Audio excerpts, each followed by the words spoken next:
السلام علیکم dear students, B A third year English کا lecture number 3 by professor Salim Khabar Malik. جیسا کہ ہمیں پتہ ہے کہ ہم 5 پوئٹس بہاؤالدین زکریا یونیورسٹی کے سلیبس میں سے ولیم ورڈزورتھ ڈسکس کر رہے ہیں۔ ولیم ورڈزورتھ کے بارے میں ڈیفینیٹلی ہم پہلے اپنے 2 لیکچرز میں اچھی طرح سے ڈسکس کر چکے ہیں۔ ایک دفعہ دوبارہ اس کے بارے میں ہم پڑھتے ہیں کہ William Wordsworth is the poet of nature, فطرت کا شاعر ہے۔ He loves to write about nature and natural objects، یعنی وہ فطرت کی چیزوں کے بارے میں، فطرت کے بارے میں، آسمان، زمین، بارش، انسان، ان کے بارے میں لکھتا ہے۔ He thinks nature as nurse, guide and teacher، کہ نیچر، فطرت جو ہے ایک نرس کی طرح گائیڈ کرتی ہے اور ایک استاد کی طرح ہمیں دیکھتی ہے، ہمیں سکھاتی ہے۔ ہر روز ہم نیچر سے سیکھتے ہیں۔ William Wordsworth definitely poet of nature ہے، تو ہمیں یہ بات ڈسکس کر رہا ہے۔ On the other hand, nature is the main character of his poetry. He writes about simple people and simple events in a simple style, کہ Wordsworth کا جو اسٹائل ہے بڑا ہی سادہ سا ہے، بڑے ہی آرام سے وہ بات کو سکھا دیتا ہے، سمجھا دیتا ہے، کیونکہ وہ عام لوگوں کی بات کر رہا ہے اور بڑے عام سے موقعوں کی، لوگوں کی بات کر رہا ہے، اور اس کا سٹائل لکھنے کا بھی بڑا سادہ سا ہے، عام سے عام اگر دیکھیں تو ہمیں سمجھ آ سکتا ہے۔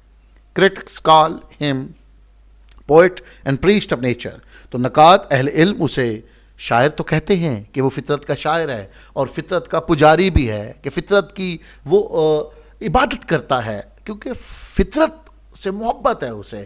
ہر انسان کو فطرت سے محبت ہونی چاہیے۔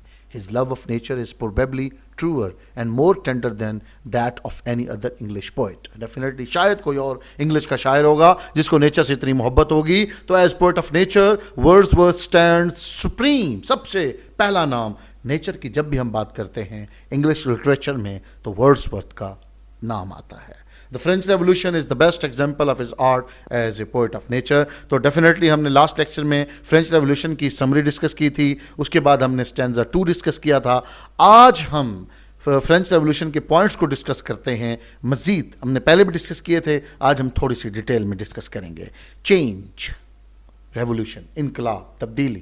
ڈیفینیٹلی لوگ برے حالات میں تھے، بہت زیادہ میس کنڈیشن تھی، وہ تبدیلی آئی، انقلاب آیا، ہوپ، امید جاگی سی۔ اوپننگ لائن ہم نے پڑھا تھا کہ definitely pleasant exercise of hope and joy, تو ڈیفینیٹلی امید کی اور خوشی کی، خوشگوار ریولوشن، انقلاب، تحریک، جوائے، ہیپینس، ڈیفینیٹلی خوشی کی بات ہے نا۔ تو لبرٹی، آزادی، لوگ جو بہت زیادہ آپ کہہ سکتے ہیں ظلم و ستم میں تھے، ان کو آزادی ملنی شروع ہو گئی۔ ایکویلٹی، مساوات، بردرہڈ، بھائی چارہ، سوشل جسٹس، فرینڈشپ، کہ وہاں بھائی چارہ، سماجی انصاف، لوگوں کو انصاف ملنے لگ گیا، فرینڈشپ، دوستانہ ماحول سا ہو گیا۔ تو یہ دا فرینچ ریولوشن کے پوائنٹس۔ تو آج ہم اسٹینزا 3 کو پڑھنے لگے ہیں، تو یہ بہت ہی امپورٹنٹ اسٹینزا ہے، بہاؤالدین زکریا یونیورسٹی کے پیپر میں مینی ٹائمز یہ آ چکا ہے، تو اس کو آپ اپنے پاس نوٹ کر لیں۔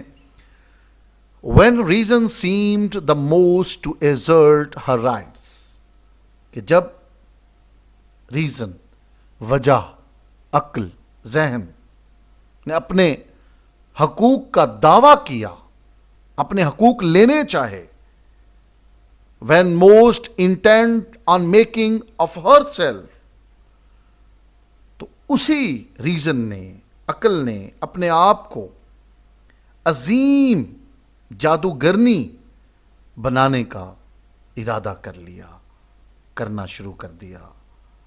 A prime enchantress to assist the work، اس تحریک کے کام میں جو مدد کرنی تھی، دینی تھی، بہترین قسم کی ہے، پرائم چینٹریس، کہ اعلیٰ و عرفہ، عظیم قسم کی چینٹریس، جادوگرنی، ویسے سے وچ بھی بولتے ہیں۔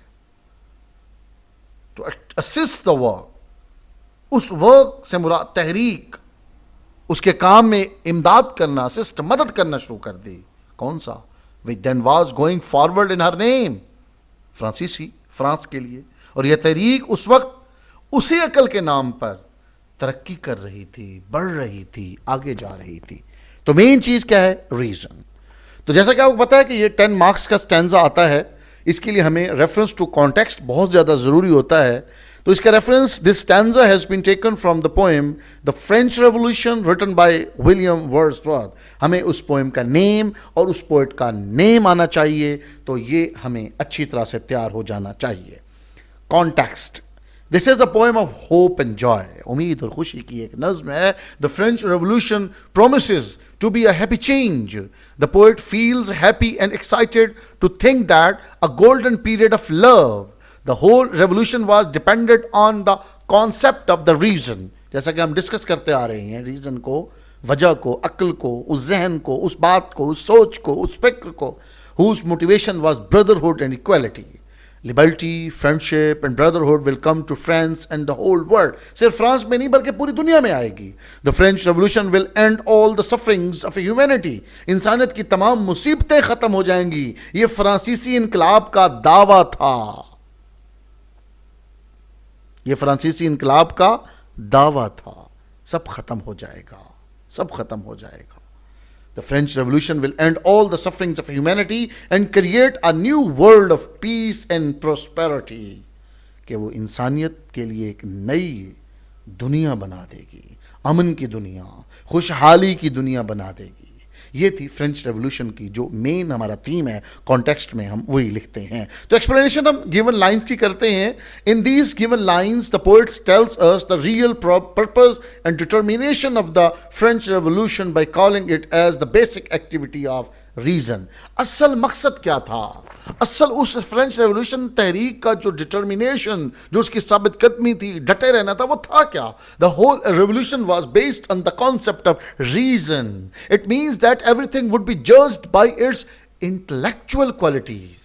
And people would be judged their character and the conduct rather than their status. او بھائی وہ کہتے تھے کہ یہ جو تحریک تھی اس کا جو مین مقصد تھا وہ یہ تھا کردار کو دیکھنا ہے. کسی کے سٹیٹس, عہدے, کسی کے مرتبے کی بنیاد پر ہم نے کسی کو انصاف نہیں دینا. یہ تھی social justice. The poet says pays tribute to the people of France who were struggling hard to bring about revolution. وہ سلوٹ پیش کرتا ہے.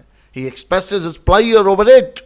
اپنی خوشی وہ ظاہر کرتا ہے. They were sure to achieve their end because poor as well as the rich were on their side. سب لوگ آ گئے تھے اس تحریک میں.